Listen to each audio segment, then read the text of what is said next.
डायघर येथील प्रसिद्ध असलेल्या गणेश घोळ मंदिरात एका मुलीवर बलात्कार करून खून केल्याची घटना। मंदिर सांभाळण्यासाठी उत्तर प्रदेशातून आलेल्या पुजाऱ्यांनी केला बलात्कार। घरगुती भांडण झाल्याने एका विवाहित तरुणी डायघर जवळील शिळफाटा गणेश घोळ या मंदिरात मनशांती मिळवण्यासाठी गेली असताना मंदिर सांभाळण्यासाठी उत्तर प्रदेश येथून आलेल्या 3 पुजाऱ्यांनी तिच्यावर आळीपाळीने बलात्कार करत तिचा खून केल्याची घटना उघडकीस आली आहे। मंदिराचे मुख्य पुजारी बालक महाराज उत्तर प्रदेश येथे आपल्या गावी गेल्याने काही दिवस गणेश घोळ हे मंदिर सांभाळण्यासाठी श्यामसुंदर शर्मा, संतोष कुमार मिश्रा आणि राजकुमार पांडे या 3 पुजाऱ्यांना गावाहून बोलवण्यात आले होते। 6 जुलै रोजी बेलापूर येथे राहणारी 30 वर्षीय महिला घरगुती ताणतणावात असल्याने सकाळी 10 वाजता गणेश घोळ मंदिरात मनशांती मिळवण्यासाठी गेली होती। दिवसभर ही महिला त्याच मंदिरात बसल्याने येथील पुजाऱ्यांनी तिला दुपारचं जेवण दिले। त्यानंतर संध्याकाळचा चहा देताना या चहामध्ये भांगेची गोळी मिसळून दिली।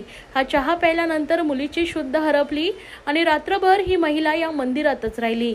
दरम्यान या 3 पुजाऱ्यांनी आळीपाळीने तिच्यावर बलात्कार केला। पहाटे शुद्ध आल्यानंतर या महिलेच्या ही गोष्ट लक्षात आल्यानंतर तिने आरडाओरडा करण्यास सुरुवात केली। मात्र आपले बिंग फुटेल हे पुजाऱ्यांना समजताच यांनी तिला मारहाण करत जमिनीवर आपटला आणि तिचा खून केला। त्यानंतर तिचा मृतदेह मंदिराच्या बाजूला असलेल्या जंगलात फेकून दिला। 2 दिवसांनी मंदिरात गेलेल्या एका भक्ताला डोंगरावर जंगलात पडलेला तिचा मृतदेह दिसला। या संदर्भात त्यांनी पोलिसांना माहिती दिल्यानंतर तत्काळ पोलीस घटनास्थळी दाखल झाले। सीसीटीव्ही तपासल्यानंतर पोलिसांना पुजाऱ्यांवर संशय आला, तर पुजाऱ्यांना विचारपूस केली असता त्यांनी या घटनेची कबुली देत आमच्याबरोबर आणखीन एक आरोपी असल्याचं सांगितलंय। मात्र घटना पोलीस स्थानकात जाता क्षणी आरोपीनं मुंबई येथे पळ काढण्याची माहिती देखील इतर 2 पुजाऱ्यांनी दिली। त्यानंतर पोलिसांनी आपली सूत्रे हलवत शर्मा याला चिताकॅम्प ट्रॅम्पो येथून अटक केली। दरम्यान श्यामसुंदर शर्मा, संतोष कुमार मिश्रा आणि राजकुमार पांडे या 3 आरोपींना ताब्यात घेतले असून अधिक तपास डायघर पोलीस करतायत। मंगळवारी दुपारच्या वेळेस पोलीस स्टेशनमध्ये एका इस्मानी खबर दिली। मंदिरामध्ये एका घोळ मंदिर गणपतीचं मंदिर आहे, तिथे दर्शनासाठी गेला होता आणि त्याला एका महिलेची तिच्या मृत अवस्थेतली बॉडी दिसून आली। तर त्या खबरेच्या आधारावर आम्ही तपास सुरू केला। ती महिला जी होती तिची ओळख पटवणं हे महत्त्वाचं होतं आणि NRI पोलीस स्टेशनमध्ये मिसिंग आम्हाला निष्पन्न झालं आणि त्याच्यावरनं तिथे ओळख पटलेली आहे। त्यानंतर खुनाचा तपास चालू झाला। तांत्रिक तपास आणि गोपनीय माहिती आधार आणि मंदिरामध्ये जे सेवेकरी म्हणून काम करत होते तात्पुरत्या स्वरूपात त्यांच्यावर कॉन्सन्ट्रेशन केलं आणि इंट्रोगेशनमध्ये असं निष्पन्न झालं की त्यांनी तिच्याबरोबर संभोग करून तिचा खून केलेला आहे आणि त्यानंतर मग त्या ठिकाणी आम्ही ताब्यात घेतलं। तर ही जी कामगिरी केलेली आहे त्याच्यासाठी आमचे पोलीस अधीक्षक पोलीस कमिशनर साहेब गुंद्रे साहेब, पोलीस आयुक्त चव्हाण साहेब आणि अपर पोलीस आयुक्त देशमुख साहेब, ACP कोळेकर साहेब आणि संदीपान शिंदे यांनी मार्गदर्शन केलेलं आहे सिनियर BR।